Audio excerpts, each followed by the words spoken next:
Welcome to Grand Teton National Park and the start of an epic road trip. This video will explore 5 of the world's greatest national parks. We'll begin our journey right here in Grand Teton and then head north to neighboring Yellowstone. From there, we'll go to northern Montana and Glacier National Park, and then finally into Canada and Banff and Jasper National Parks. At the end of the video, I'll share with you my favorite park of these wonderful 5 national parks. All right then, let's begin our journey right here in Grand Teton National Park. You can get to the park by driving, of course, but if driving here will take too long or is too much trouble, you can fly into the park and rent a vehicle. This is the only national park in the country with a commercial airport. The easiest way to get around the park is by driving the Grand Teton Loop. This road is fully paved and boasts some of the best scenery in the world. The road will also take you to most of the major sites within the park. Another road worth exploring is Moose Wilson Road. This road is gorgeous. You'll probably see some wildlife as you meander through the park. The road is not open all year round though, and it has been under construction for several years, but I do have some good news. It is now fully paved. So that's definitely a road to try out. Compared to other national parks, lodging isn't so bad here in Grand Teton. In the park, there is the fancy Jackson Lake Lodge and Jenny Lake Lodge, but you can also stay in some fairly basic cabins and even a dude ranch. Of course, the town of Jackson is nearby with thousands of available hotel rooms and short-term rentals. We've stayed at a number of different places in the Jackson area, including Fireside Cabins, which was wonderful by the way, and Rendezvous Mountain Rentals, who have also found us great condos in the area. Another option is over the pass into Idaho at either Victor or Driggs. Camping in Grand Teton National Park provides an unforgettable outdoor experience. The park features 6 campgrounds plus a dedicated RV park and has more than 1,000 campsites. Predictably, camping is popular in the summer, so book your site months in advance if you can. Campsites are reservable at recreation.gov. You don't generally go to the national parks for the food. I mean, let's get real. However, you still gotta eat, and the park does offer a mix of food options. You will find places to eat in the Coulter Bay area, Jenny Lake area, and Jackson Lake Lodge. My favorite place to eat, though, is Dornan's. It's unique, it's fun, and you won't find any restaurants in the area with better views. If you're in the Jackson area, there are plenty of restaurants, from the simple to restaurants only the local billionaires can afford. Restaurants are in the town of Jackson, the Aspens area on the way to Teton Village, and of course, in Teton Village. Grand Teton National Park has at its core the Teton mountain range, and while it's true that this is the focal point and perhaps its main draw, the park is so much more than this. It's also the lakes, the Snake River, the rugged beauty of the alpine and prairie landscapes, and of course, the wildlife. The list is long, but here are the main attractions in this very special place.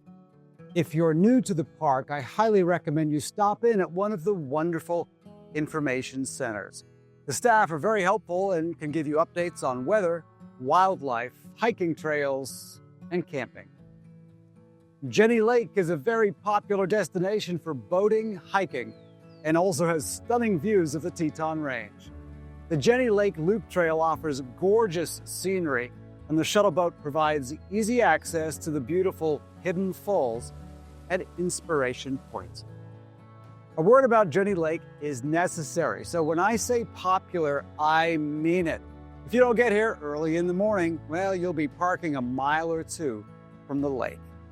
Close to Jenny Lake are some other beautiful lakes, and they include Taggart, Bradley, String, and Lee Lakes.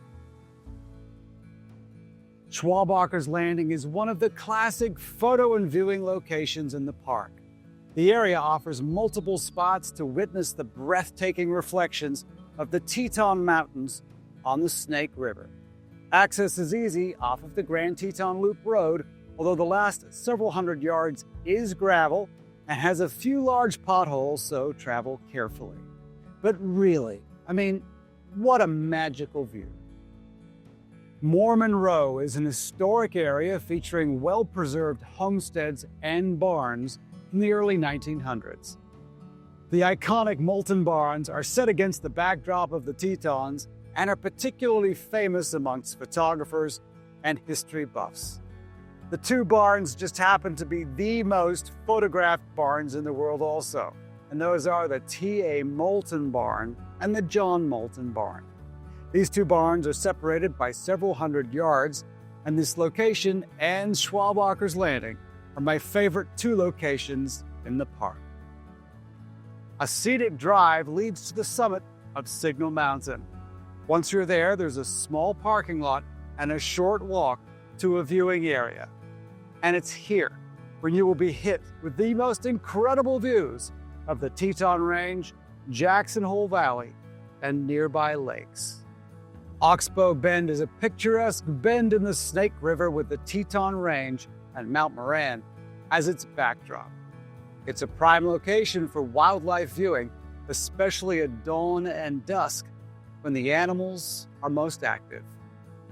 Another incredible view can be had at the Snake River Overlook, a location made famous by the legendary photographer Ansel Adams. This location is easy to get to and is directly off of the Grand Teton Loop and has plenty of parking. Jackson Lake is by far the largest lake in the park and is great for boating, fishing, and other water-based activities.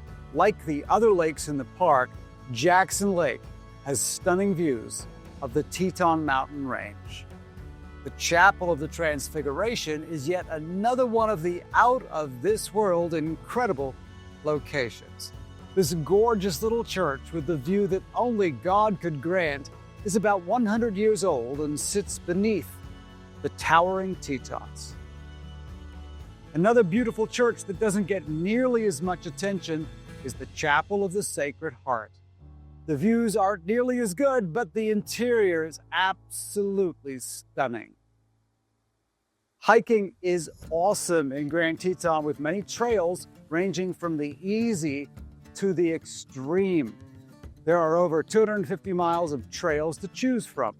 It's advised that you check in with a ranger station for up-to-date conditions. The lakes in the Snake River offer world-class boating, rafting, and fishing. And one of the highlights of any visit is seeing wildlife, and well, you probably will. The park has an abundance of bison, moose, elk, pronghorn, fox, black and grizzly bears, and many bird species. Of course, and needless to say, follow the wildlife rules imposed by the National Park Service.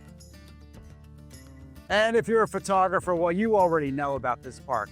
There are so many places that you can go to get that absolutely perfect gallery photo. All right, what a start, but let's continue with our next park, and it's a good one, Yellowstone. Welcome to Yellowstone, arguably the most unique national park in North America. Yellowstone National Park, established in 1872 by the U.S. Congress, holds the distinction of being widely recognized as the world's first national park. Its creation aimed to preserve the park's unparalleled geothermal features, diverse ecosystems, and breathtaking landscapes for future generations. To get to Yellowstone, you can drive, of course, or you can fly into nearby airports like Jackson Hole, Cody, Bozeman, or Idaho Falls, and then drive once you've collected your rental car. You can enter the park using one of 5 park entrances. Of course, if you're traveling from Grand Teton National Park to the south, it's easy to drive north into Yellowstone. Getting around Yellowstone can be done by driving on the Grand Loop Road, a 142-mile figure-8 route connecting many of the park's major attractions. Now, most park roads are closed to regular vehicles from early November to late April. Shuttle services and guided tours provide alternatives to driving if you prefer. Gas stations and EV charging stations are scattered around the park, But remember, this park is huge, so it's advised that you have a full tank or charge when you enter the park. And of course, in the summer, the roads are busy and often travel is slow due to traffic or wildlife on the road. If you need some assistance, want updates on road conditions, weather, and wildlife, Yellowstone has 9 visitor centers. If you dream of staying in an old lodge in Yellowstone, well, you can. Lodging in Yellowstone National Park includes these historic hotels, cozy cabins, and with options like Old Faithful Inn and Mammoth Hot Springs Hotel and Lake Yellowstone Hotel, you've got a few properties to choose from. The properties are operated by Yellowstone National Park lodges. Reservations, especially during the peak seasons, are essential due to high demand. If you really want to be amongst nature, though, there is the camping experience, and Yellowstone doesn't disappoint. Camping in the park offers a range of experiences from developed campgrounds to backcountry sites. The park has 12 developed campgrounds with over 2,000 established campsites. All campsites must be reserved in advance, with the exception of Mammoth Campground, which offers first-come, first-served sites from October 15th through to April 1st. In the park, you can find restaurants, cafeterias, and general stores. Key dining spots can be found at Canyon Village, Grant Village, Lake Village, Mammoth Hot Springs, Old Faithful, and Tower Fall. Additionally, general stores throughout the park sell snacks, sandwiches, and beverages. Yellowstone is celebrated for its unparalleled landscapes, diverse wildlife, and the simmering supervolcano just beneath its surface. Its role in the history of the national park system is pivotal, but the park offers even more. A surreal, haunting, and otherworldly experience that defies easy description and demands to be seen, to be truly understood. Here are the top attractions and sites in Yellowstone. Located on the shores of Yellowstone Lake, West Thumb Geyser Basin showcases a variety of geothermal features like hot springs, mud pots, and geysers. If you want fewer crowds, West Thumb is one of the least visited basins in the park. Yellowstone Lake is the largest high-elevation lake in North America and offers stunning vistas as well as boating and fishing opportunities. Boating is allowed on the lake so long as you have a valid boat inspection and permit. Upper Geyser Basin is located in the heart of Yellowstone and includes the Old Faithful complex, including the hotels, restaurants, and the wonderful visitor center. Yellowstone has about half of the world's geysers, and most are located in Upper Geyser Basin. Old Faithful is perhaps the most iconic geyser in the world, known for its predictability, erupting every 90 minutes or so. The geyser shoots water up to 180 feet high, and it's a must-see experience. It also happens to be one of the most popular and busy attractions in the park, so get here early and pack your patience. Midway Geyser Basin is not as large as Upper Geyser Basin, but it's just as spectacular. This area includes the Excelsior Glacier and the amazing Grand Prismatic Spring. Perhaps my personal favorite site in the park is Grand Prismatic Spring. Famed for its vibrant rainbow-like colors, Grand Prismatic Spring is the largest hot spring in the U.S. The striking hues create a mesmerizing sight that feels almost otherworldly. Once again, this is a busy attraction and parking is surprisingly limited. Norris Geyser Basin is the hottest, oldest, and most dynamic of Yellowstone's thermal areas. This area features Steamboat Geyser, the world's tallest active geyser. The dramatic Grand Canyon of the Yellowstone offers breathtaking views of its colorful, rugged walls and the powerful waterfalls, including the lower and upper falls. It's a striking natural landmark that highlights the park's geological history. You can experience the canyon from a variety of overlooks, and there are a number of trails and walkways that wind along the rims and down partway into the canyon. Hayden Valley is a wildlife lover's haven. It is known for its bison herds, elk, and the occasional grizzly bear. The open, lush valley provides excellent opportunities for wildlife viewing and scenic drives. Mammoth Hot Springs is famous for its terraces of white travertine, which are formed by hot spring deposits. The terraces constantly evolve, creating a unique and dynamic landscape. You can explore the region on a series of boardwalks. Lamar Valley is often referred to as America's Serengeti and is likely the best area in Yellowstone for observing wildlife like bison, wolves, and bears. Tower Fall is a gorgeous 132-foot waterfall that is surrounded by dramatic volcanic pinnacles. It offers stunning views and serves as a gateway to the park's northern regions. The trails, viewing areas, and parking lots were upgraded in 2021, making it an easy site to visit. And by the way, there are also some other wonderful falls in the park, including Undine Falls and Gibbon Falls. Yellowstone has a lifetime of recreational outdoor activities to enjoy once you're here. Yellowstone is one of the country's best wilderness areas, and as you would expect, there's some great hiking in the park. In fact, there's over 900 miles of hiking trails. As mentioned earlier in the video, boating is permitted on Yellowstone Lake, and fishing is also allowed in the park, but of course you do need a fishing permit. Many visitors come to Yellowstone just to see wildlife, and that's fair enough. This is one of the world's great locations for animals. The wildlife include bison, elk, wolves, grizzly bears, black bears, moose, and a variety of bird species. The best spots for seeing animals include Lamar Valley, Hayden Valley, and along the Yellowstone River. All right, let's now continue north to Glacier National Park. If you've enjoyed this video, please consider liking it and subscribing to the channel. Thanks. Welcome to the crown of the continent, Glacier National Park. Getting here does take a little bit of effort. The nearest major airport to the park is Glacier Park International Airport in Kalispell, Montana.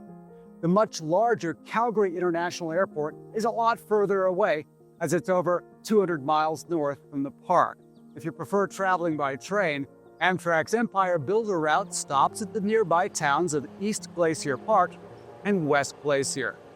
If you're traveling by car, US Highway 2 is the main route for accessing Glacier National Park, while Route 89 provides access to the east side of Glacier National Park. Driving around the park is one of the most beautiful ways to explore Glacier. Remember that this park is one of the busy ones, so there is congestion that may be a little bit confronting. It's not uncommon for there to be long wait times around the parking lots, visitor centers, and entrance stations. As with most national parks, there is a shuttle bus, and it's free. There is the summer shuttle service, a hiker-biker shuttle service, and the shuttle also runs along the famous Going to the Sun Road.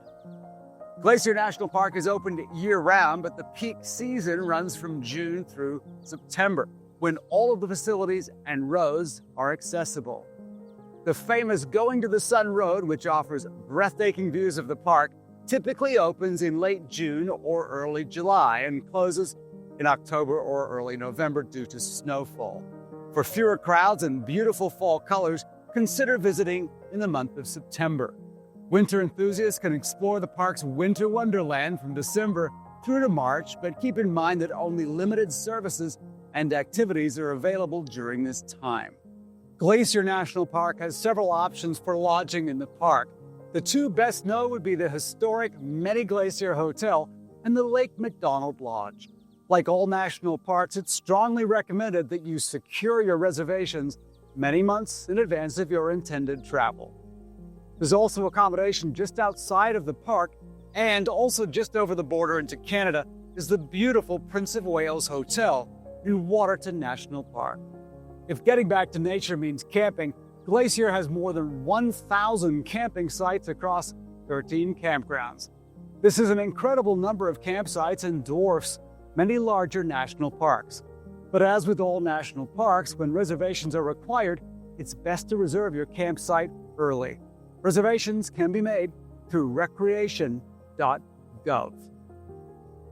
Thankfully, Glacier does have a decent selection of restaurants in the park. In fact, there are 9 restaurants, grills, and cafes throughout the park, and they are located at Apgar, Lake McDonald Lodge, Many Glacier, and Rising Sun. Let's start with perhaps the best known of the many attractions in Glacier, Going to the Sun Road. This is a scenic 50-mile drive that takes you through the heart of the park and offers breathtaking views of mountains, waterfalls, and glaciers. The road is open year-round near the west entrance, although the entire road does not usually open until late June at the very earliest. The alpine sections of Going to the Sun Road typically close for the winter around the 3rd Monday of October, but this can happen earlier due to wintry weather. I remember driving this road about 30 years ago in August, and it snowed, so be prepared. Located along the Going to the Sun Road, Logan Pass is the highest point accessible by car in the park.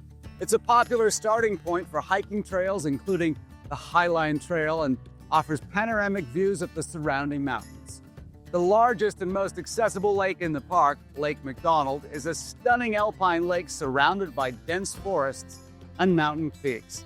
Visitors can enjoy boat tours, fishing, and scenic drives along its shores. The famous Grinnell Glacier is one of the more special places in the park. Hikers can take the Grinnell Glacier Trail to witness its stunning blue ice and the spectacular scenery that surrounds it. The Many Glacier Valley is known for its impressive rock formations, including Grinnell Point and Mount Gould. Located in the southeastern part of the park, Two Medicine is a beautiful, tranquil, and importantly less visited area that's known for its scenic boat tours, hiking trails, and Two Medicine Lake. And of course, this list of attractions only scratches the surface, as there are some other beautiful locations, lakes, and waterfalls that are well worth a visit. Glacier has over 700 miles of hiking trails catering to probably all skill levels, from short nature walks to multi-day backcountry adventures. You can do it all right here. For more information, check out the National Park website, and you can text the National Park Service to receive updates, closures, and postings. In addition to hiking, other activities include biking, boating, fishing, horseback riding, whitewater rafting, and kayaking. And of course, don't forget the many winter activities associated with the park as well. Glacier National Park is home to diverse wildlife, including grizzly bears, black bears, mountain goats, bighorn sheep, elk, moose, wolves, lynx, mountain lions, and 276 species of birds. In fact, Glacier has one of the largest populations of grizzlies in the lower 48. Glacier National Park is adjacent to Canada's Waterton Lakes National Park, and together they form the Waterton Glacier International Peace Park, which is a UNESCO World Heritage Site. All right, from here in beautiful Glacier, we'll now continue north and head into Canada, and to one of the most spectacular national parks in the world, Banff. Welcome to Canada, and honestly one of the most incredible places on planet Earth, Banff National Park. And we'll begin our tour of the park in the iconic town of Banff. The town of Banff is easy to get to and is a little more than an hour's drive from Calgary. The park is large and it's pretty easy to get around by driving on either the Trans-Canada Highway, the Bow Valley Parkway, or to the north of the park, the Icefields Parkway. There's plenty of accommodation in Banff. Most of the hotels are in or near to the Banff town site, and there's also accommodation in Lake Louise. Hotels can be a little pricey, but it's a popular place, so it does come with the territory, I guess. And there's a wide variety of accommodation, from simple inns to fancy hotels and resorts. If you're traveling here in the summer, well, you will pay a premium, and you should look to book early, as it can be tough to find a reservation. Plus, there are some hotels that have a minimum stay of 2 nights in the summer, so be aware of that. But if staying at an expensive hotel is not what you want or isn't in your budget, there are other options as well. There are cabins, bed and breakfasts, hostels, and camping. Speaking of camping, there are 14 campgrounds in the park with more than 2,400 campsites, and most of them are reservable. The town of Banff has 5 campgrounds in the general area with over 1,500 sites. During the peak summer tourist season, these campgrounds fill up fast, as you can see, so it's smart to book your campground well in advance. You can book your campground on the Parks Canada website. Yep, you can eat here. If you're wandering Banff Avenue, you will walk by loads of restaurants, and the selection is fairly diverse. There are over 100 restaurants in Banff, and they range, as you would expect, from fast food places, pizza places, coffee houses, grills, breweries, and the fancy smancy restaurants, if you're into that sort of thing. There are plenty of attractions here in Banff, as you probably already know. From the physical beauty of the surreal landscapes to the old world charm of the many historic buildings, Banff is a picture window to this alpine heaven. All right then, a good place to start are the attractions in and around the town site of Banff. The Banff town site is a wonderful place to walk around. You could easily spend a day or so doing just that.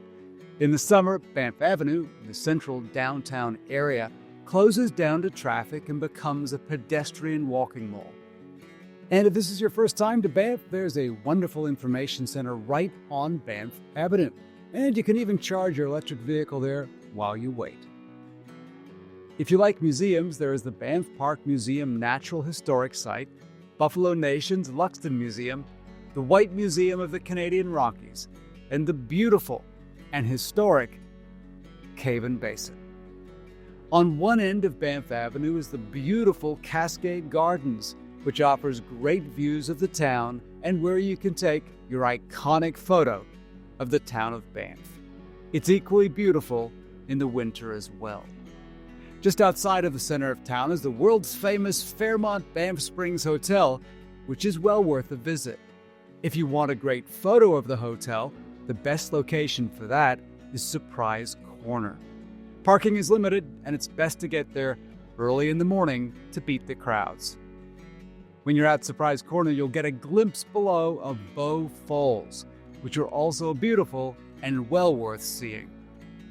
Up the mountain above the Banff Springs Hotel is Sulphur Mountain Hot Springs, if you want to soak after a long day of sightseeing.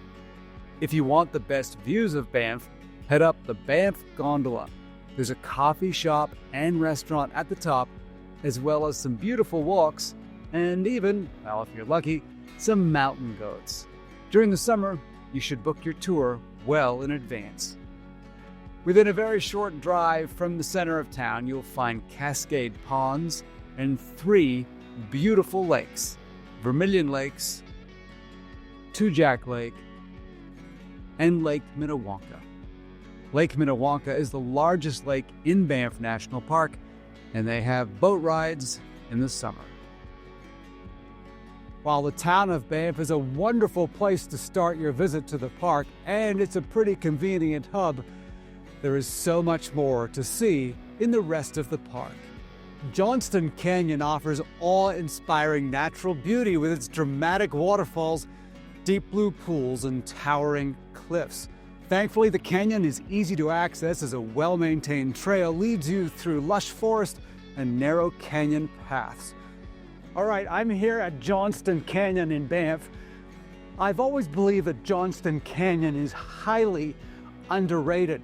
It is beautiful. So if you like the outdoors, if you like hiking, it's a pretty easy hike, come to Johnston Canyon. As we leave Johnston Canyon, we'll head north to Lake Louise.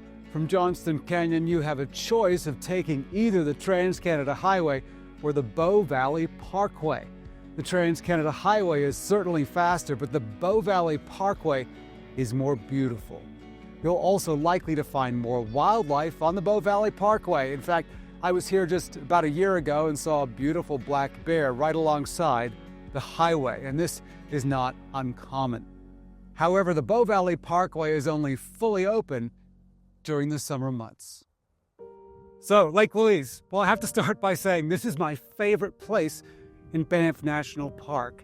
It's beautiful year-round, it's accessible year-round, and there's plenty to do when you're here. There are a number of hotels, smaller inns, and cabins in the Lake Louise area.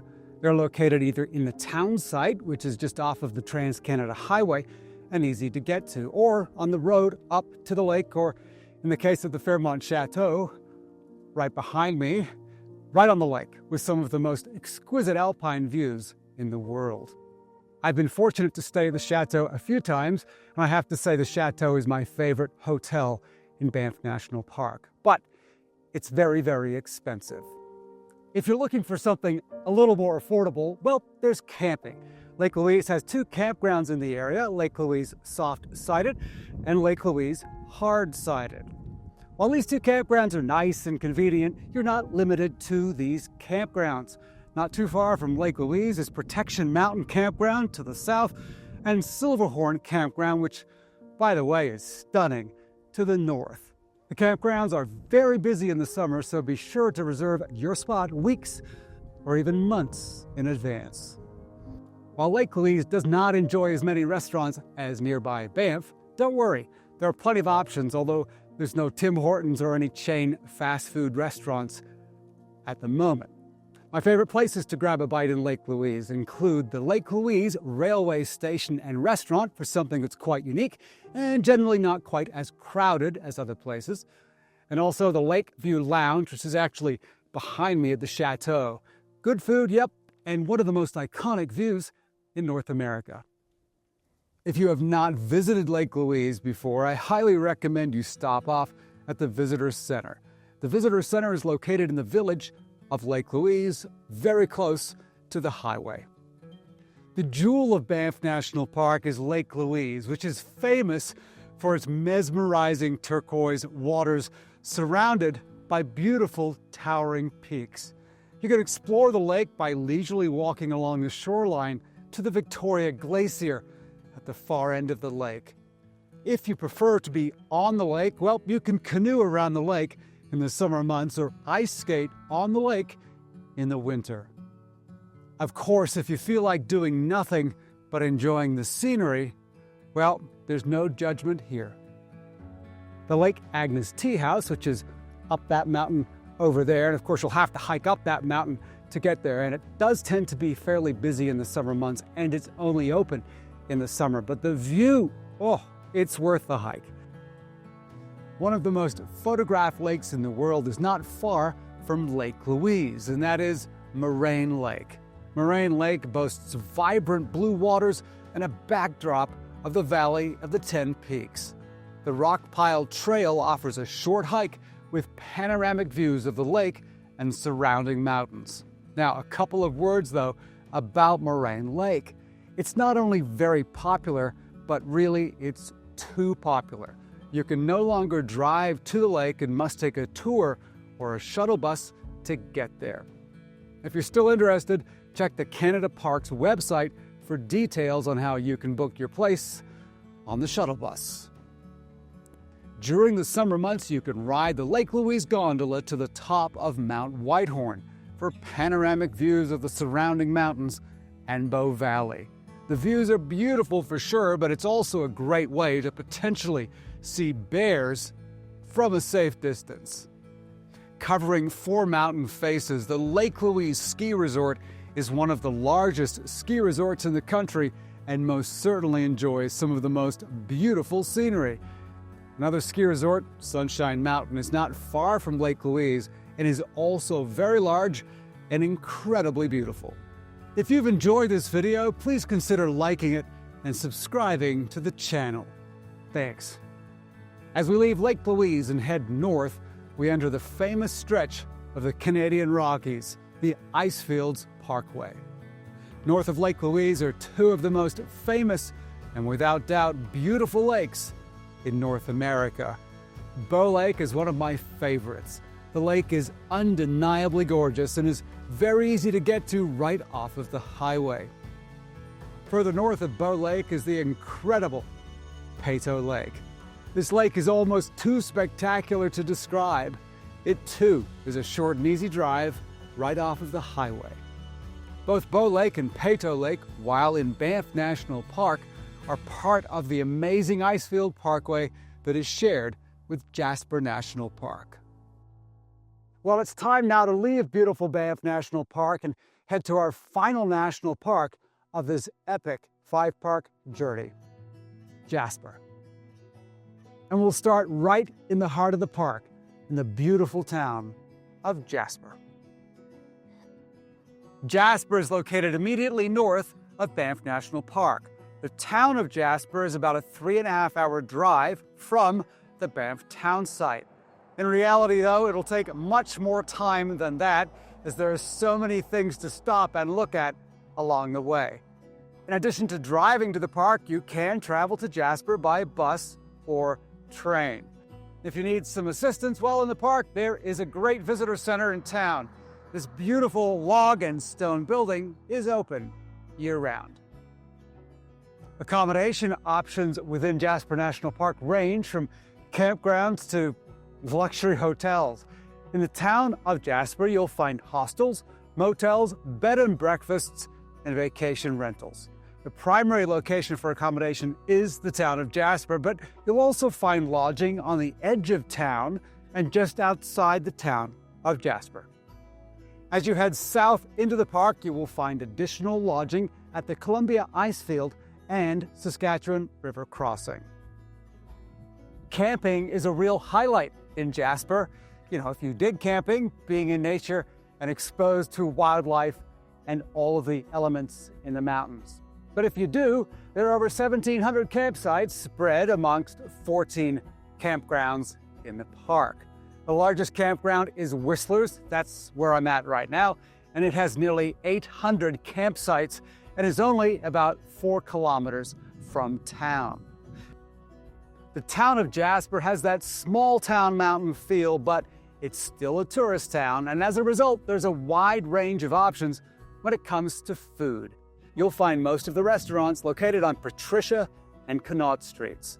You will find fast food places such as A&W, smaller grills, waffle places, and even sushi, Italian, and Greek restaurants. If you want something a little bit different with a killer view, you can eat at the Summit Restaurant on the top of Whistler's Mountain. To get there, you would take the SkyTram. Jasper National Park has some of the world's greatest scenic wonders, but there's also a lot of things other than just scenery to see in the park. So here are the main attractions in Jasper National Park.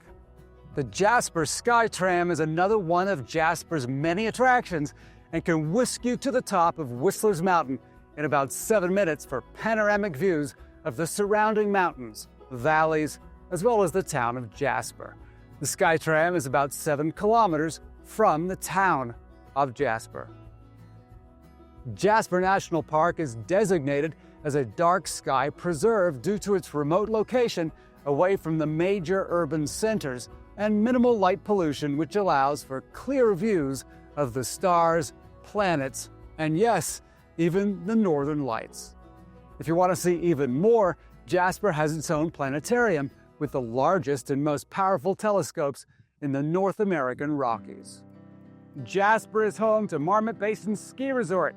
While not as large as either Lake Louise or Sunshine Village to the south in Banff, it is far less crowded, so you'll probably enjoy more time on the slopes here in Jasper.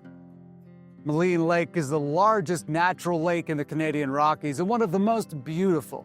Boat tours and kayak or canoe rentals are available, so you can explore the lake and see the famous Spirit Island, which is one of the most photographed locations in the Rockies, and for a very good reason. If you're thinking about a boat tour, be sure you make advanced reservations, as the tours book up very quickly in the summer. Moline Canyon is a deep limestone gorge carved by the Moline River over millions of years. The canyon is about 11 kilometers from the town of Jasper, and there is good parking when you arrive. There are 6 bridges that span the canyon, each offering a different perspective and views of the many waterfalls. Needless to say, be careful, and of course, stay only on the designated trails. Another popular attraction is the Miette Hot Springs, which is about 60 kilometers northeast of the town of Jasper. The natural hot springs are open from May through October. Pyramid Lake is a pristine glacial lake that boasts crystal clear turquoise water and sits at the base of Pyramid Mountain. This gorgeous little lake is less than 15 minutes drive from the town of Jasper and well worth a visit. The lake is popular for canoeing, kayaking, paddleboarding, and fishing. It's also the home to Pyramid Island and is a wonderful place to take your classic Jasper photo. There are many beautiful lakes in the park, and they include Lake Annette, Medicine Lake, and Patricia Lake.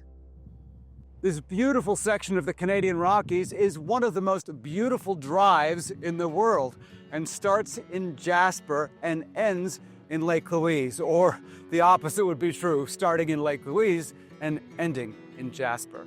The entire stretch of this 227-kilometer-long Icefield Parkway is connected by Highway 93, aptly named the Icefield Parkway, which is a double-lane highway that winds along the Continental Divide. Not too far from Jasper, you will find 2 of the most beautiful waterfalls in the Rockies, Athabasca Falls and Sunwapta Falls. Athabasca Falls is about 32 kilometers south of the Jasper town site and very easy to get to. There is ample parking, although of course in the summer it does tend to fill up quickly. The falls is an easy walk from the parking lot.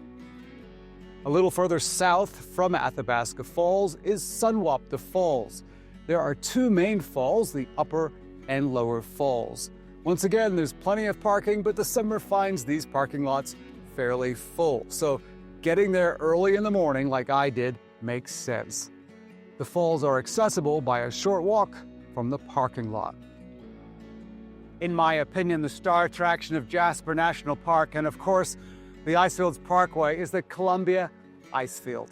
The Columbia Icefield is one of the largest ice fields in North America, covering an approximate area of 325 square kilometers, and is perhaps the most incredible attraction in the Canadian Rockies. The must-do adventure is the Icefield Tour, which utilizes a specialized ice explorer vehicle designed to traverse the rugged terrain of the glacier. These things cost over $1.3 million and have a top speed of, wait for it, 30 kilometers per hour. The tour includes the Glacier Skywalk, which is either exhilarating or terrifying, depending on how you feel about heights. The observation platform has a glass floor and hangs over 900 feet above the valley floor. It really is a wonderful attraction and engineering marvel. Many travel to Jasper in the hopes of seeing wildlife, and you're very likely to be rewarded. Today alone, I've seen several elk and even a black bear off the highway. The park is home to elk, bighorn sheep, moose, mountain goats, wolves, coyotes, deer, and of course, bears, both black and grizzly bears. All right, yesterday I did a video talking about wildlife in the park, and while it's true I saw, previous to that, a black bear on the side of the highway on this trip, I have an addendum, an update. I just saw 2 grizzly bears off the side of the highway. I was able to safely pull over, put my zoom lens on quickly, and probably got some very poor photographs, I'm not sure. But I got some video too, I hope that worked out. With over 1,200 kilometers of trails, hiking is a popular activity in the park, and there are some phenomenal hiking trails right here. The most notable trails include the Valley of the 5 Lakes, Sulphur Skyline, and the incredible Mount Edith Cavell trails. Canoeing, kayaking, and even paddle boarding are popular in the park, and there are so many lakes where this can be done. I personally love Patricia, Pyramid, and Medicine Lakes, as they're not too large and not too strenuous. But if you're up for a serious challenge, Moline Lake, well, that's tough to beat. Fishing is popular, but there are many restrictions. And remember, in the park, actually any national park, you need a permit. Jasper is home to Marmot Basin Ski Resort. While not as large as either Lake Louise or Sunshine Village to the south in Banff, it is far less crowded, so you'll probably enjoy more time on the slopes here in Jasper.